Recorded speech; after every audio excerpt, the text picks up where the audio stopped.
আজকে অনুমানিক সকাল 8:30 পৌনে 9টা নাগাদ বিলোনিয়া শান্তিবাজার পুলিশ স্টেশন এবং হসপিটালের মাঝামাঝি আমি আমার পার্শ্ববর্তী একটা দাদা ফোন করে কইছে যে আমার ছোটো ভাই বাপ্পি দাস, এর পাশে ছিল দিনের দাস, বাড়ি বিলোনিয়া মাইসরা কলাবাড়িয়া।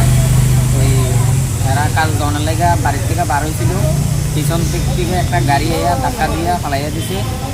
সঙ্গে সঙ্গে এখানে যারা আসিল তারা এরা শান্তিবাজার হসপিটালে নিয়ে আইছিল। সেখান থেকে সঙ্গে সঙ্গে শান্তিবাজার হসপিটাল থেকে জীবিতে রেফার করছিল। জীবিতে রেফার করার পরে জীবিতে নিয়ে আসার পরে চিকিৎসা অবস্থায় কালকে সন্ধ্যায় মারা গিয়েছে।